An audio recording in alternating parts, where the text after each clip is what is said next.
उत्तराखंड की महत्वपूर्ण खबरों में मैं हूं आपके साथ ऋचा सिंह। चलिए खबरों की शुरुआत करते हैं। उत्तराखंड की सीमांत जनपदों में बीते दिनों हुई बरसात से काफी भारी नुकसान हुआ है, जिसको लेकर मुख्यमंत्री पुष्कर सिंह धामी ने कहा जगह जगह काफी नुकसान हुआ है, लेकिन हमारी टीम निरंतर कार्य कर रही है। साथ ही मुख्यमंत्री ने कहा कि मैंने स्वयं भी केदार घाटी और सीमांत जनपदों का निरीक्षण किया। जल्दी से सभी जगहों पर स्थिति को सामान्य किए जाने के निर्देश दे दिए गए हैं, ताकि आने वाले दिनों में सभी कार्य सुचारू रूप से हो सके।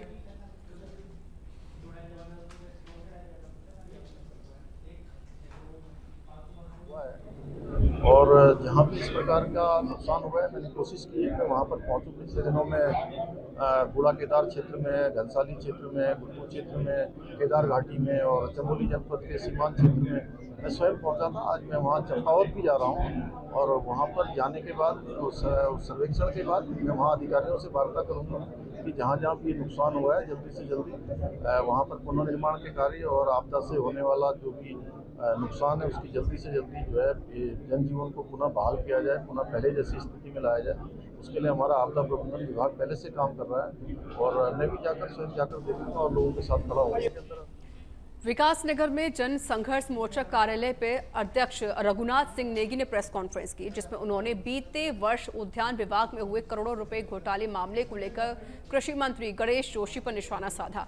इस दौरान उन्होंने कहा कि हाईकोर्ट के फैसले के खिलाफ सुप्रीम कोर्ट में एसएलपी दायर करवाना बहुत बड़ी सांठगांठ की तरफ इशारा है, क्योंकि ठोस आधार न होने के बावजूद अपने करीबियों और भ्रष्टाचारियों को बचाने के लिए एसएलपी दायर की गई है। रघुनाथ सिंह नेगी ने कहा कि सरकार को ऐसे भ्रष्टाचार पर शिकंजा कसने का काम करने के साथ ही मंत्री गणेश जोशी को उनके पद से हटा देना चाहिए।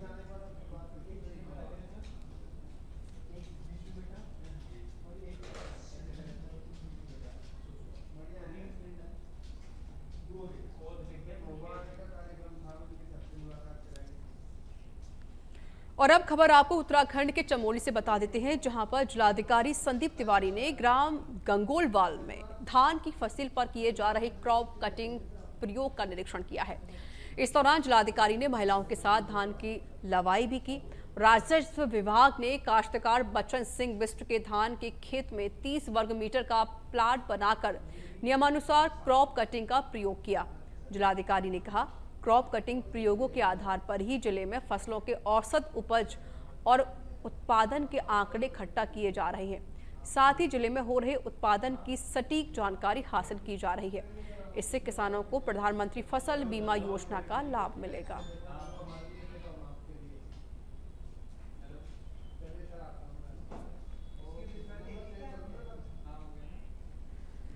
वहीं पौड़ी में ठेकेदार संगठन अपनी 9 सूत्रीय मांगों को लेकर पिछले 1.5 महीने से निविदाओं का बहिष्कार कर आंदोलन कर रही हैं। इधर ठेकेदारों के निविदा बहिष्कार के बावजूद चोरी छिपे एक ठेकेदार को टेंडर डालना भारी पड़ गया। ग्रामीण निर्माण विभाग में अपनी निविदा डालने पहुंचे ठेकेदार की जानकारी अन्य ठेकेदारों को लगी तो वे भड़क गए और साथ ही ठेकेदार के खिलाफ जमकर नारेबाजी की, जिसके चलते मजबूरन ठेकेदार को अपनी निविदा वापस लेनी पड़ी।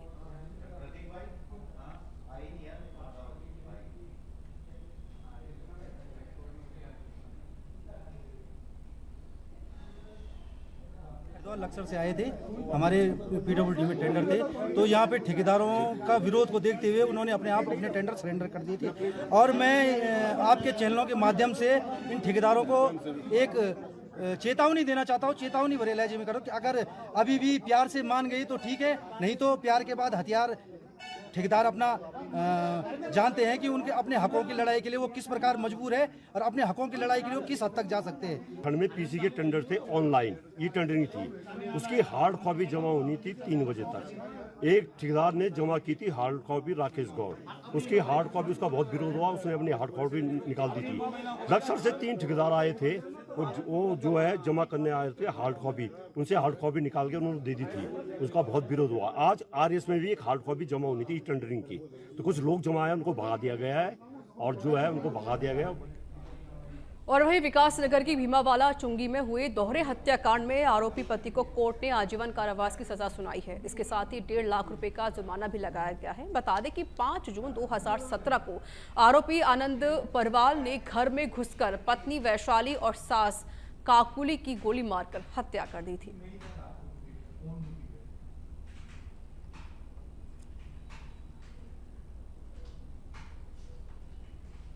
2017 का मामला है। इसमें न्यायालय ने एक जो अभियुक्त है आनंद परवाल, उसको 302 के अपराध के लिए, जिसमें उसने अपनी सास और अपनी जो वाइफ थी, पत्नी थी, उसकी हत्या कर दी थी और अपनी जो साली थी उसकी भी हत्या करने का प्रयास किया था। तो इन तीनों सजाओं के लिए, इन तीनों अपराध के लिए 302 आईपीसी के अपराध के लिए उसे आजीवन कारावास और 1 लाख रुपए की सजा सुनाई गई है और 1 लाख रुपए का अर्थदंड लगाया गया है। दंगा विरोधी विधेयक को राज्यपाल की मंजूरी मिल गई है और अब जल्द ही यह कानून के रूप में उत्तराखंड में नजर भी आने लग जाएगा। वहीं जैसे ही यह विधेयक पास हुआ तो उत्तराखंड में इसको लेकर अलग अलग रिएक्शन सामने आने लगे हैं। वहीं मुख्यमंत्री पुष्कर सिंह धामी ने इसे एक जरूरी विधेयक बताया है। उनका ये कहना है कि इस विधेयक के पास होने के बाद अब उन लोगों पर लगाम लगेगी जो लोग सार्वजनिक स्थानों पर सरकारी संपत्तियों को नुकसान पहुंचाते हैं।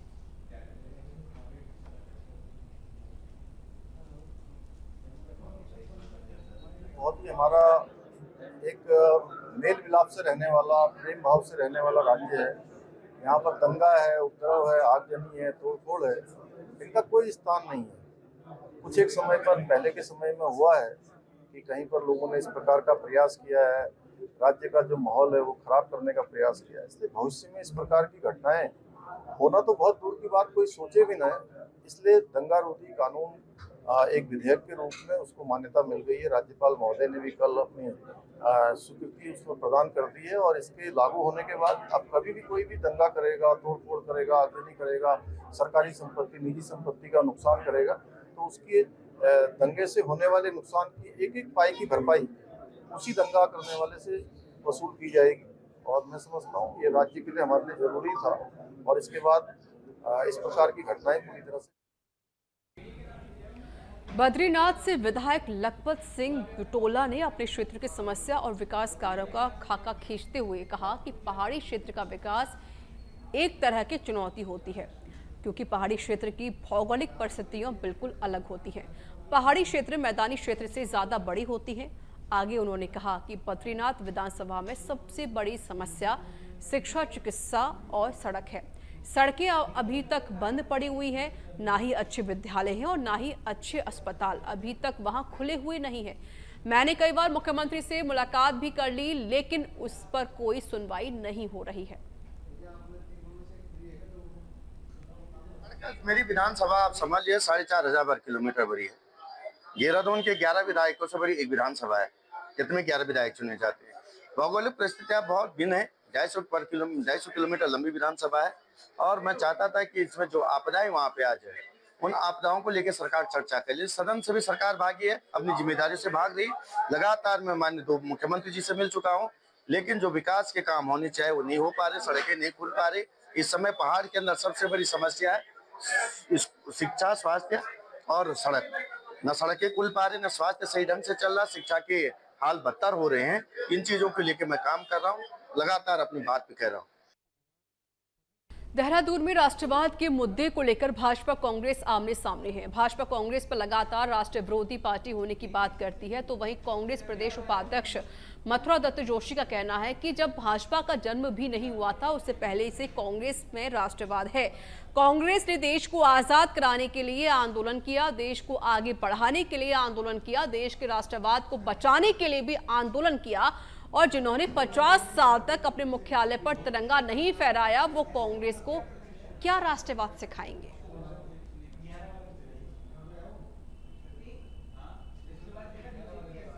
फिर क्या भाजपा से हम राष्ट्रवाद सीखेंगे?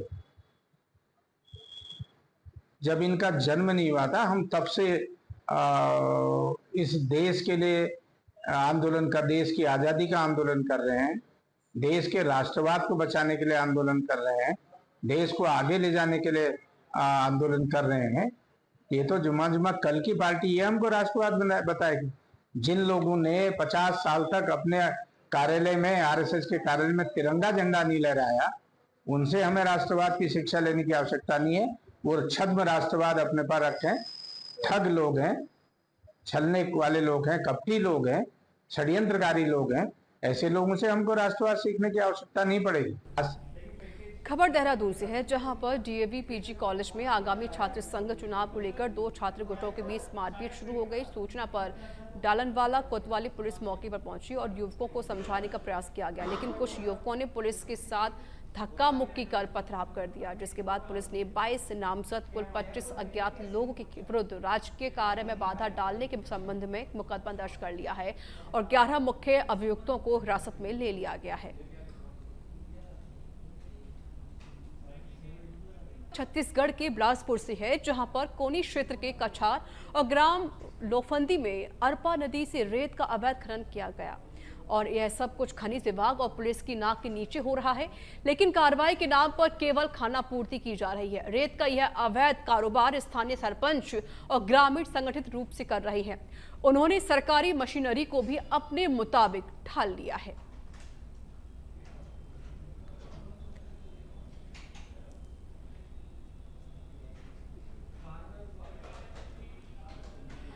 और खबर अब रुद्रपुर से है, जहां पर भारतीय रेलवे माल गोदाम श्रमिक संघ यूनियन गोरखपुर जोन के इज्जत नगर मंडल के कार्यालय का उद्घाटन किया गया। कार्यालय के उद्घाटन के दौरान मुख्य अतिथि के रूप में यूनियन के प्रदेश अध्यक्ष संतोष मणि निषाद समेत कई लोग शामिल हुए। वहीं पूरे कार्यक्रम का संचालन हेमंत गौतम ने किया।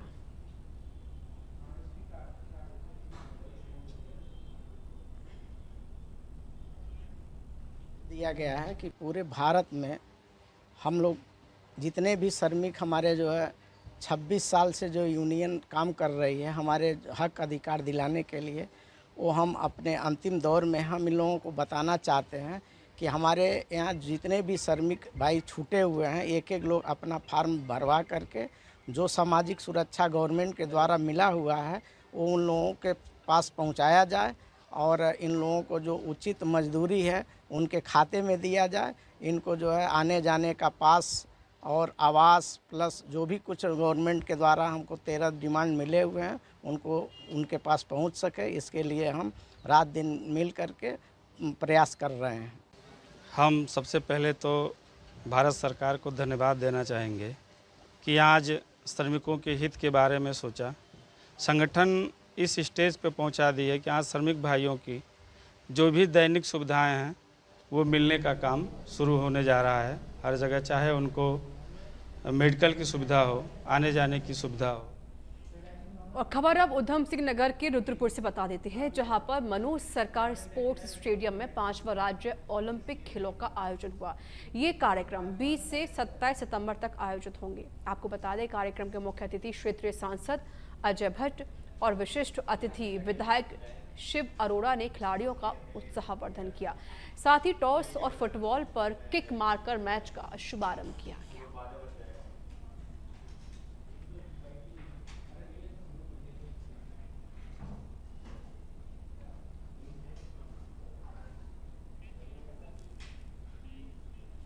और ऋषिकेश में राफ्टिंग से जुड़ी खबर आपको बता देते हैं, जहां सोमवार से पर्यटक उठा सकेंगे गंगा में राफ्टिंग का लुत्फ।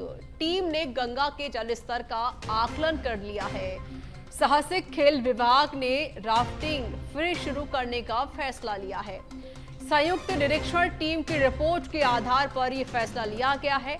प्रथम चरण में 3 स्थानों पर राफ्टिंग की अनुमति है। वहीं मरीन ड्राइव से शिवपुरी, ब्रह्मपुरी से नेम बीच और खरास्रोत के बीच राफ्टिंग होगी। कुछ अन्य स्थानों पर राफ्टिंग के लिए एक बार फिर से जलस्तर का आकलन होगा। आकलन कर 1 सप्ताह बाद फिर से निर्णय लिया जाएगा। संयुक्त निरीक्षण टीम ने वरिष्ठ साहसिक खेल अधिकारी जसपाल चौहान, सदस्य तकनीकी समिति अरविंद भारद्वाज, धर्मेंद्र नेगी, विजेंद्र विस्ट, रामपाल भंडारी और साथ ही ऋषि राणा शामिल रहे।